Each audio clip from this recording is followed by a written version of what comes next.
गेली 30 वर्ष मी सामाजिक आणि राजकीय जीवनात आहे आणि जसं जमेल तसं समाजातील विविध घटकाची जेवढी कामं आपल्याला करता येतील तेवढी कामं करत आज इथपर्यंत आलो आहे. खरं तर स्वर्गीय गोपीनाथरावजी मुंडे साहेबांची आणि स्वर्गीय अण्णांचे संस्कारातून मी या ठिकाणी घडलो. जात पात धर्म पाळायचा नाही ही शिकवण मला स्वर्गीय मुंडे साहेबांनी आणि अण्णांनी दिलेली आहे.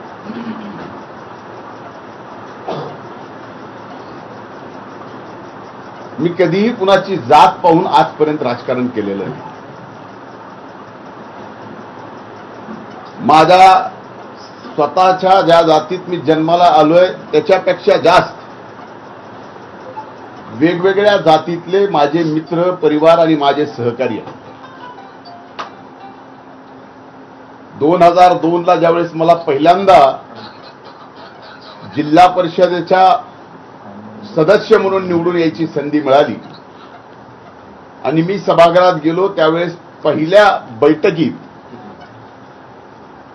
मराठा समाजाला आरक्षण मिळालं पाहिजे असा ठराव बीड जिल्हा परिषदेमध्ये मी घेतला आणि महाराष्ट्रातली ती पहिली जिल्हा परिषद होती की ज्यामुळं त्या एका ठरावावर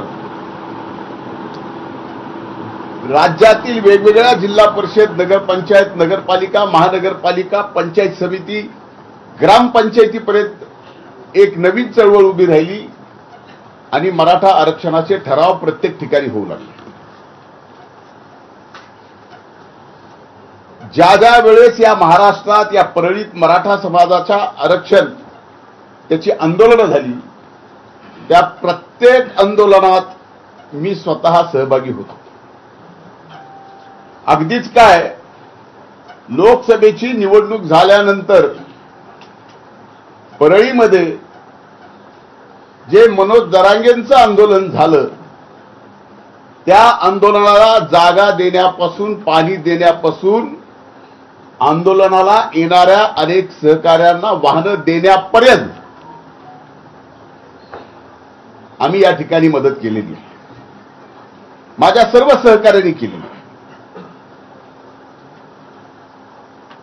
समाजाच्या लढ्याचे नेतृत्व करणारे त्या काळात स्वर्गीय अण्णासाहेब जावळे स्वर्गीय विनायकराव मेठे छत्रपती संभाजी महाराज यांच्यासोबत खांद्याला खांदा लावून मराठा आरक्षणाच्या लढाईत मी उतरलेलो आहे. जगात 58 मराठा लाख मराठाचे मोर्चे निघाले. एक आदर्श जगात घडवला. त्या मोर्चामध्ये मुंबईच्या मोर्चात मला सहभागी होता आलं आणि त्या मोर्चामध्ये जर बोलायचं असेल तर बोलण्याची संधी सुद्धा त्या ठिकाणी मला दिली गेली होती. मी 5 वर्ष राज्याचा विरोधी पक्षनेता म्हणून काम केलं. 5 वर्षाच्या त्या काळात जेवढी आंदोलनं झालं तेवढे दिवस मी सभागृह बंद केलं आणि सभागृह बंद केलं नाही तर नरड्यातून रक्त पडेपर्यंत मराठा समाजाला आरक्षण मिळालं पाहिजे याच्यासाठी आवाज उठवला, सभागृहात उठवला आणि त्याचे पुरावे आजही विधिमंडळामध्ये विधिमंडळाच्या लायब्ररीत आहे. आणखीन एक महत्वाची गोष्ट सांगतो. नगर जिल्ह्यामध्ये एक बलात्कार झाला होता कोपर्डीला. त्यावेळेस तिथं कुणीही गेलं नव्हतं. अल्पवयीन मुलीवर बलात्कार झाला. मी स्वतः पहिल्यांदा गेलो. अधिवेशन चालू होतं दुसऱ्या दिवसापासून ते सर्व आरोपी अटक करेपर्यंत अधिवेशन सुद्धा चालू दिलं नाही. ही मराठा समाजाच्या प्रती आमची प्रामाणिक निष्ठा आहे.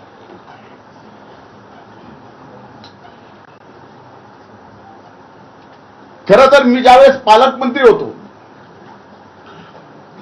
आणि कुणबीचे प्रमाणपत्र देण्याचा निर्णय राज्य सरकारने घेतला, त्यावेळेस 80,000 कुणबीचे प्रमाणपत्र आपल्या या बीड जिल्ह्यात मिळालेले आहे. त्याचं रेकॉर्ड सुद्धा आहे, तेही आपण तपासून पाहू शकतो.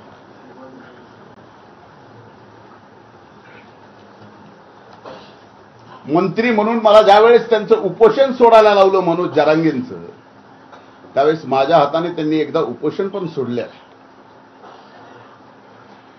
तसं माझं त्यांचं काही वैर नाही. जीवनामध्ये कधीच 17 तारखेची सभा सोडता मनोज जरांगेच्या विरोधात मी एका शब्दानेही बोललेलो नाही, एक आरोपही केला नाही. आणि अशा परिस्थितीमध्ये एकीकडे आपण सर्व समाजाला, 18 पगड जातीला, बहुजन समाजाला सोबत घेऊन जात असताना हा व्यक्ती कसाच आता आवरत नाही. म्हणून यालाच पूर्णपणानं राजकीय, सामाजिक एवढंच नाही तर मनोज जरांगेंना वाटतं की धनंजय मुंडे या पृथ्वी तलावरच नसावा.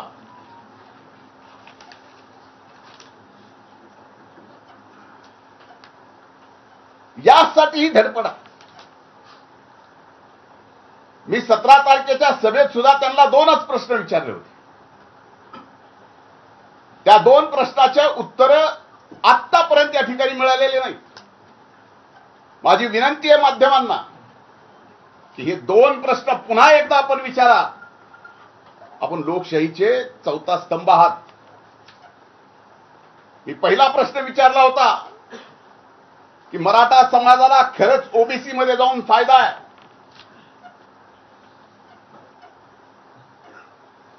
का ईडब्ल्यूएस मध्ये जाऊन फायदा आहे, आणि याचं खरं भरं 12.5 कोटी जनतेच्या समोर त्यांनी यावं, आम्ही येतो. महाराष्ट्राच्या जनतेच्या समोर एकदा होऊन जाऊ द्या की फायदा ईडब्ल्यूएस मध्ये, फायदा ओबीसी मध्ये. त्याचं उत्तर नाही आलं.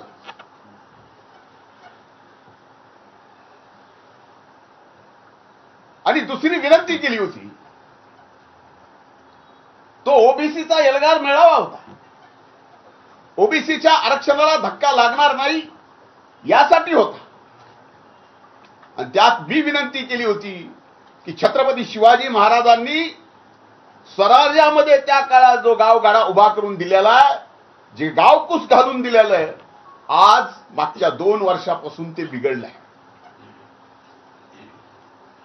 एका जातीचा मित्र दुसऱ्या जातीचा, हे मित्र आता मित्र राहिले नाही. 2 सख्खे भाऊ एका मायबापाचे लेकरं जर विचार बदलले आणि एक जरांगेच्या विचाराचा असला तर त्या सख्ख्या भावाला सुद्धा सख्खा मानत नाही. अशी वाईट परिस्थिती या महाराष्ट्रात, शिवशाहू फुले आंबेडकरांच्या या महाराष्ट्रात, या पुरोगामी महाराष्ट्रात हे वातावरण कुणी तयार केलं. आणि त्या सभेत मी बोललो होतो की आता हे आपल्याला सर्वांना एकत्रित येऊन गावागावातला निर्माण झालेला सामाजिक तडा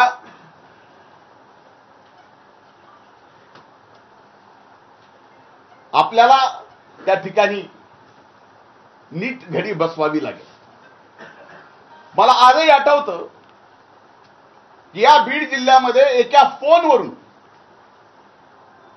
एका लोकप्रतिनिधीला एक जणांनी फोन केला आणि त्या लोकप्रतिनिधींनी सांगितलं की याला काय ग्रामपंचायतीला निवडून आलेत का जरांगे. त्यावेळेस ज्यांची ज्यांची घरं जाळली ती घरं मराठा समाजाची जाळली, ओबीसी मधल्या अनेक जणांची घरं जाळली. ही प्रवृत्ती कुणाची आहे?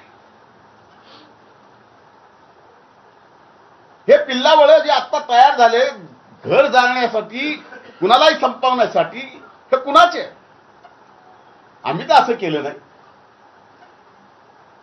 जर आम्हाला कुणी शिव्या जरी दिल्या तरी आम्ही गप्प बसू.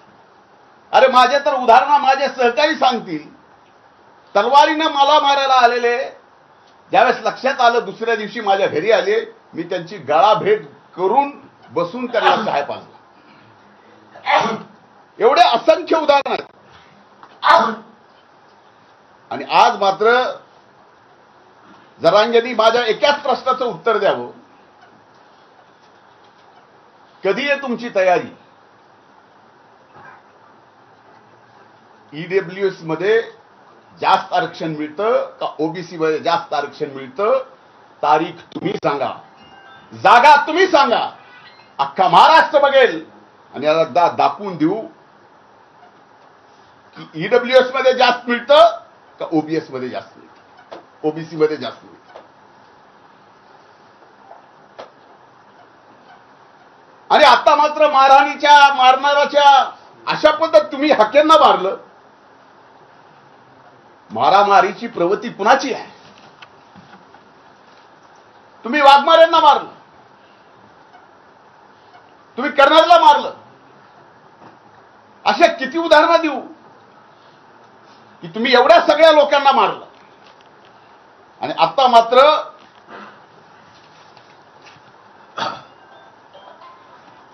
काही लोक मला भेटले, मी कट केला, मी त्याच्या पाठीमागे, माझ्या जीवाला धोका आहे. आता इथं परळीची मायबाप जनता सुद्धा बसलेली आहे. मला धोका, माझ्याकडून त्यांना धोका. काय माझं त्यांचं बांधाला बांध आहे? माझं आणि त्यांचं वैर काय? माझं आणि त्यांचं वैर एवढंच आहे की तुम्ही ओबीसीच्या आरक्षणाला धक्का लावू नका, मराठा आरक्षण घ्या. त्या लढाईमध्ये सुद्धा आम्ही तुमच्या खांद्याला खांदा लावून चढू. 2 दिवसांनी निवडणुकीच्या तोंडावर काहीतरी नावं घ्यायची. आता मी गेस्ट हाऊसला दर सोमवारी बसतो. अनेक सहकारी आहेत, अनेक जण येतात, भेटतात, बोलतात. कुणाला बाजूला जाऊन बोलावं लागतं. आता जे अटक केले त्यापैकी कुणी मला भेटला असेल, बाजूला जाऊन बोलला असेल. मी सामान्य सरळ माणूस आहे आणि भेटल्याने बाजूला बोलल्याने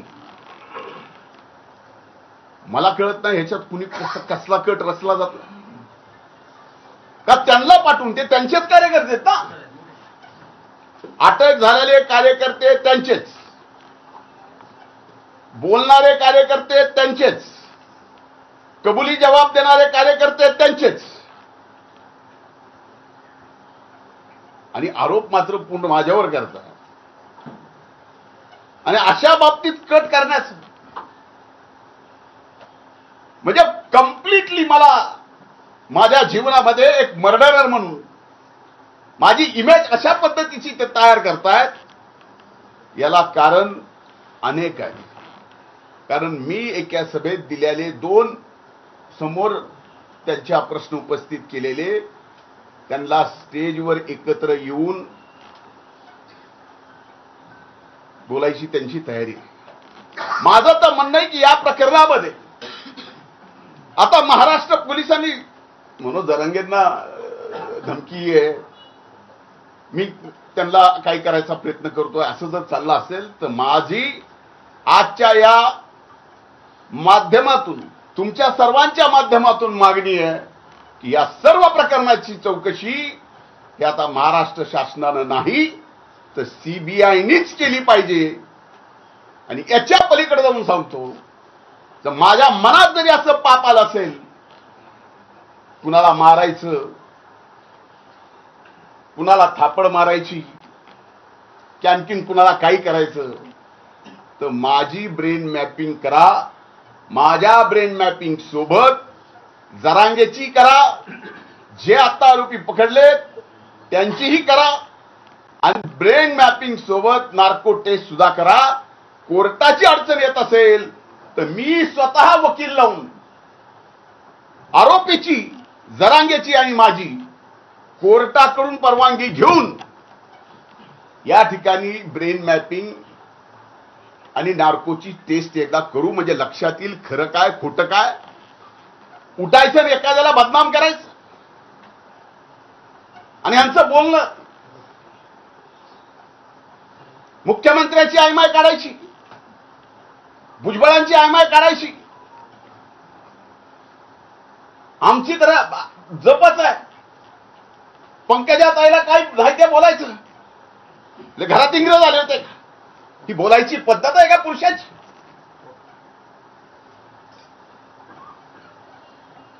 आपल्यापैकी कुणाला आपल्या आई बहिणीवर जर शिवी दिली तर राग येणार नाही, पण तरी सुद्धा गप गुमान आम्ही तो राग गिळलाय. का? तो हो, आम्हाला सुद्धा वाटतं की मराठा समाजाला आरक्षण दिलं गेलं पाहिजे, पण ते ओबीसीच्या आरक्षणाला धक्का न लागता. आता त्यांच्याकडे काय आहे, काय दाखवणार आहे, 4 दिवसानं काय दाखवणार आहे मलाही म्हणता येतं. माझ्याकडे काय आहे काय नाही, 4 दिवसांनी काय दाखवायचं. आज आर्टिफिशियल इंटेलिजन्सनी काही तयार करता येतं, काही. आता माझं म्हणतात फोनवर बोलणं झालं. एकमेव माझा फोन आहे जो 24 तास चालू असतो.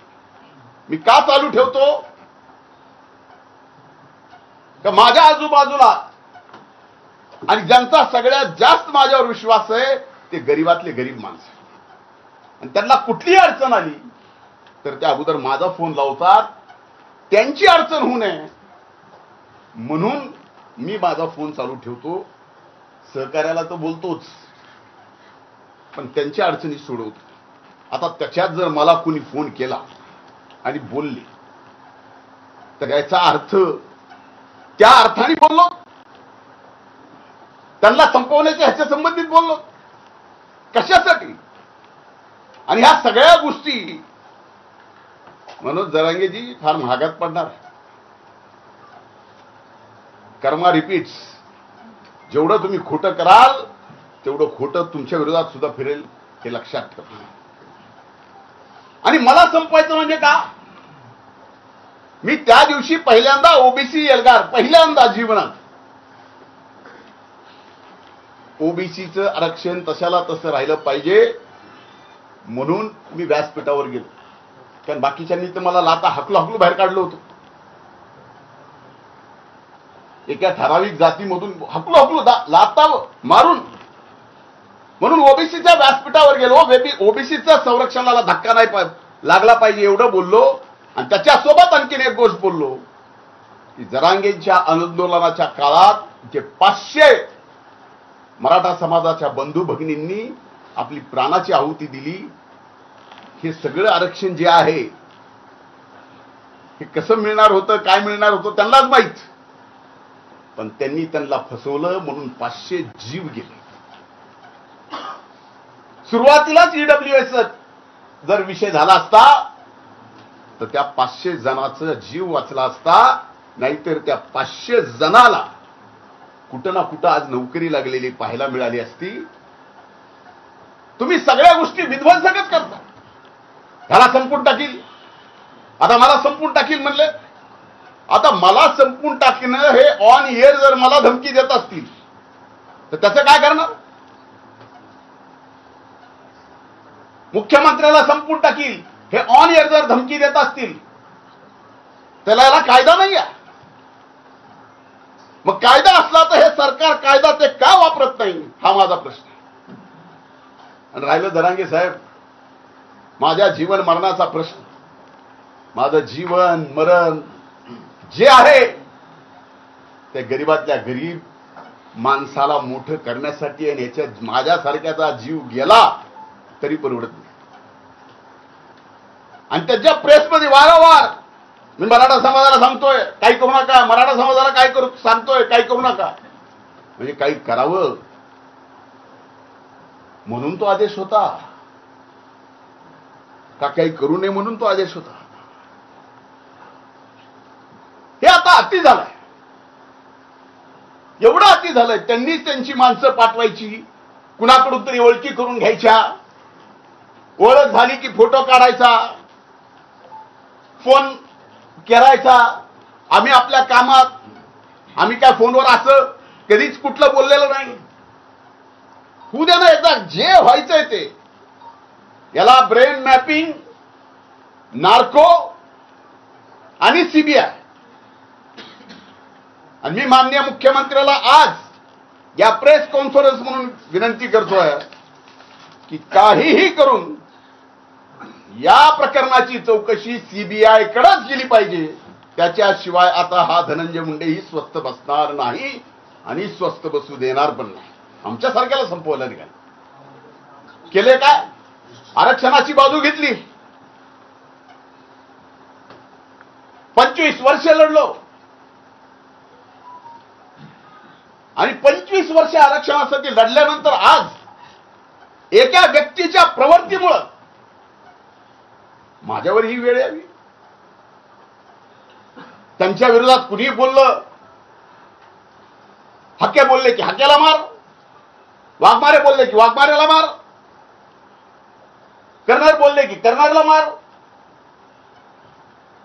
दादागिरी कुणाची आहे?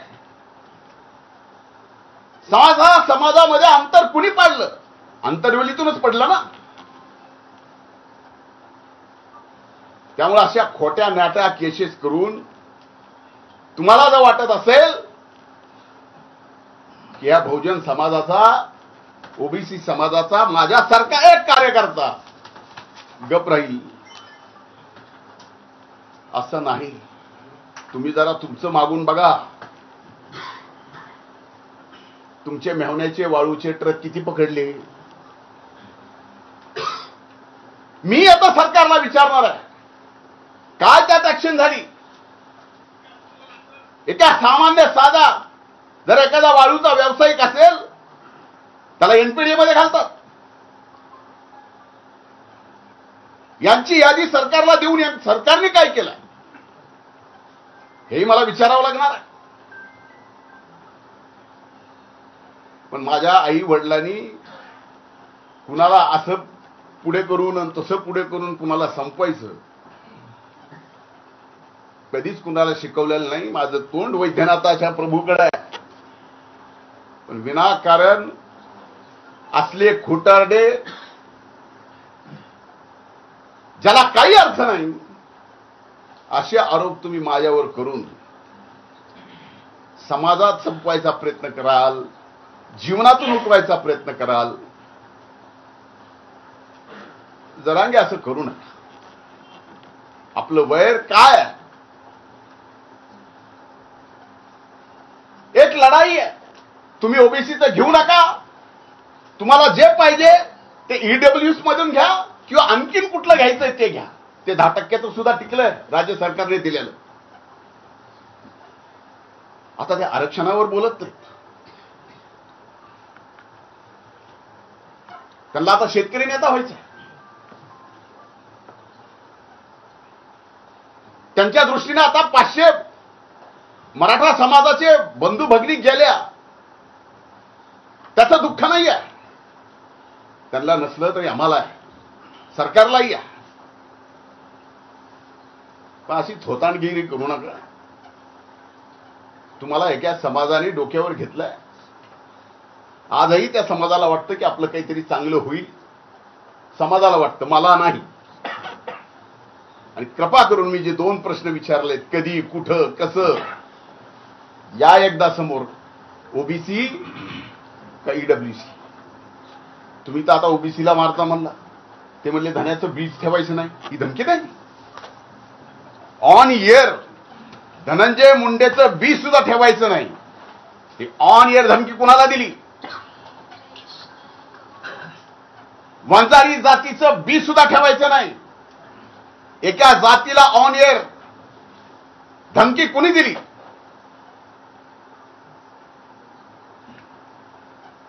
ओबीसीचे सगळे बीला बी या महाराष्ट्रातून उपटून टाका. धमकी कुणी दिली?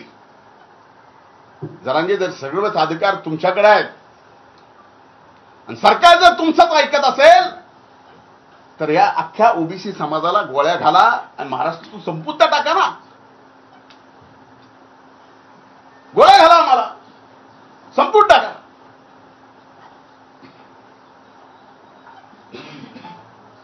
आज सगळ्या यंत्रणा जर तुमच्या म्हणण्यावर चढत असतील तर हेही काही सोपं नाहीत. आम्हाला संपून टाका, फक्त तुम्ही राहा. मला आजही आठवतं ज्यावेळेस 17 तारखेच्या सभेत मी ईडब्ल्यूएस आणि ओबीसीचा मुद्दा काढला, त्यावेळेस मराठा समाजातल्या अतिशय हुशार, तत्वज्ञानी, शिकलेल्या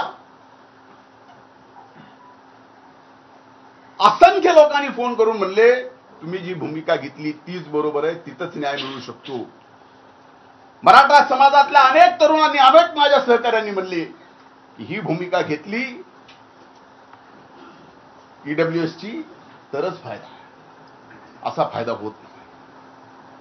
मग एकीकडे आम्ही सुद्धा इतर समाजाचे असून मराठा समाजासाठी लढलो, आणि आज जर कुठं काय मिळत असेल आणि ते मिळत असेल आणि ओबीसीच्या आरक्षणाला धक्का न लागता मिळत असेल तर द्यायला काय अडचण आहे. रोज उठलं की एक धरायचा, त्याला हाणायचं ह्याच्या आईला आणि त्याच्या आईला. अरे म्हणजे आमच्या सगळ्यांच्या आया बहिणी फक्त त्यांना शिव्या द्यायला ठेवल्या. ऑन एअर काही बोलायचं आणि ऑन एअर बोललेलं त्याची साधी एनसी सुद्धा जर सरकार घेत नसेल.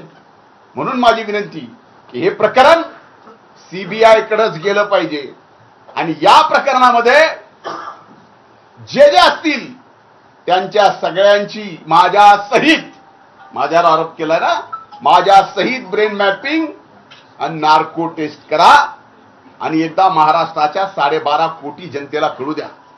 विनाकारण एकदा एखादी 15 मिनिटाची प्रेस घेऊन एखाद्या व्यक्तीचं 30 वर्षाचं संबंध राजकीय आणि सामाजिक काम तुम्ही संपवायला निघाला असाल, आता जनता सुद्धा दूधखोळी राहिलेली नाही.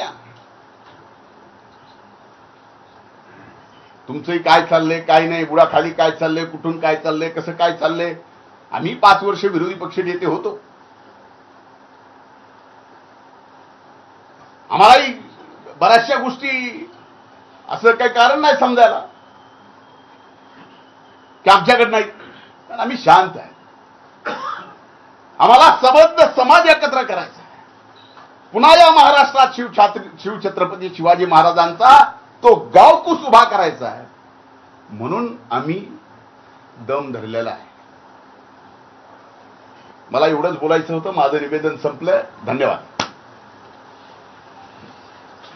भाऊ, यामध्ये त्यांनी वेगवेगळे आरोप केले. तर काही लोक नेमून गाडीमध्ये रेकॉर्डिंग करणं किंवा गाडीचं लोकेशन ट्रेस करणं असे देखील प्रकार केले जातात, असं देखील त्यांनी आरोप केला. आता मला सांगा की कुणाच्या गाडीचं लोकेशन ट्रेस करणं मला बंद पडलंय? मला काय बंद आहे कुणाच्या गाडीचं लोकेशन ट्रेस करायचं? आणि माझं काही तेच काम आहे. ह्याला आरोप मानतात ही थोतांडगिरी आहे. मी कुणाच्या तरी गाडीत मोबाईल टाकतो. अरे एवढे मोबाईल आहेत होय माझ्याकडे? का मोबाईलची फॅक्टरी आहे?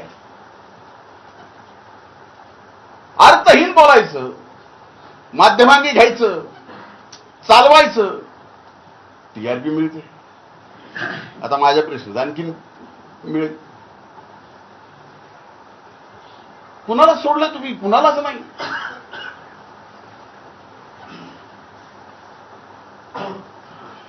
बाकी ते खुनेच्या घरावरती आता हल्ला झाला. आता थोड्या वेळापूर्वी खुनेच्या घरावरती हल्ला, आरोपीच्या घरावरती हल्ला. मला माहित नाही, मी काय ऐकलं ना. आता तुमच्याकडनंच मी सुरेश ऐकतोय.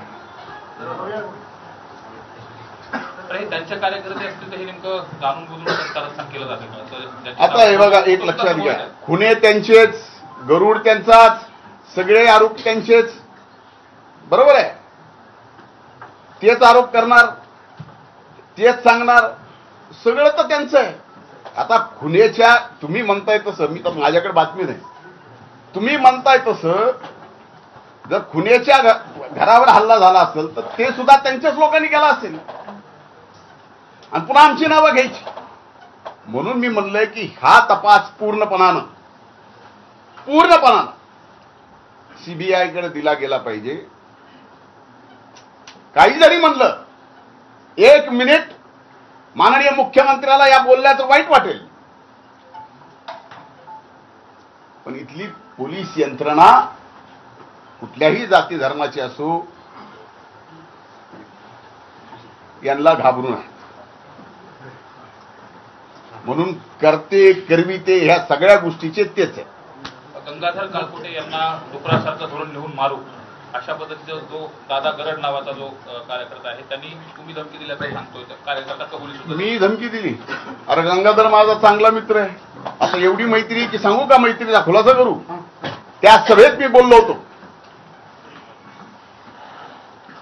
त्या सभेत मी बोललो होतो की एका माझ्या मित्रांनी 1:45 वाजता मला फोन केला, तू सभेला येणार आहेस का? आठवतं का सुरेश? मी त्यावेळेस त्याला म्हणलं काय नक्की नाही बाबा, काय भुजबळ साहेब कशी येते त्याच्यावरती माझं ठरणार आहे. नाही नाही म्हणले, तुम्ही येणार नसाल तर आम्ही गोंधळ करायचा ठरविला. ते रेकॉर्ड माझ्याकडे आहे. हेच ते काळकुटे. लोकसभेला फॉर्म भरला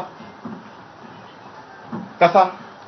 त्यावेळेस माझ्याकडे येऊन 4-4, 8-8 तास बसायचे. कसे? कशासाठी?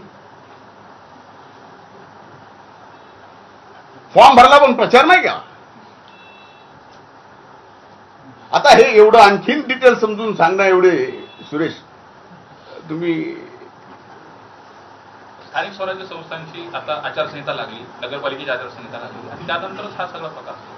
आता तुम्हाला याच्यातनं तरी काहीतरी समजावं की हे कशासाठी चाललंय आणि सगळ्यांचाच टार्गेट फक्त धनंजय मुंडे काय? एवढ्या जणाला आवरण नाही का काय? मी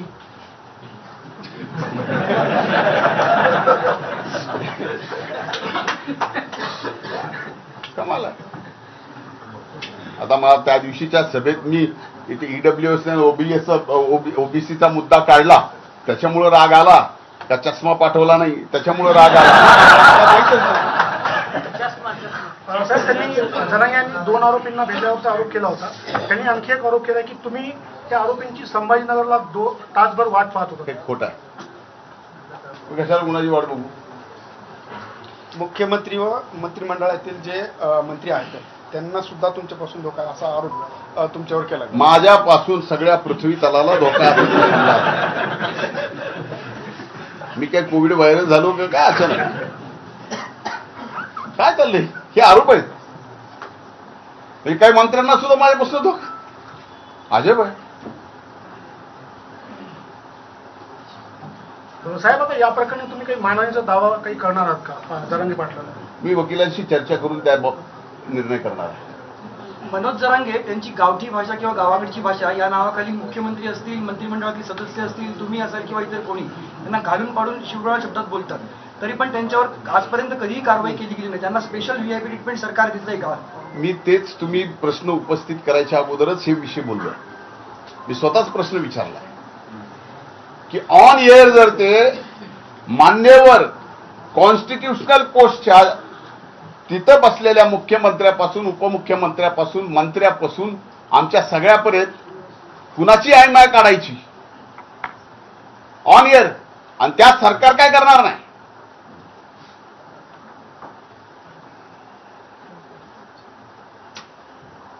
आम्ही काय एवढे बुळे नाही ह्या सगळ्या गोष्टी न समजायला.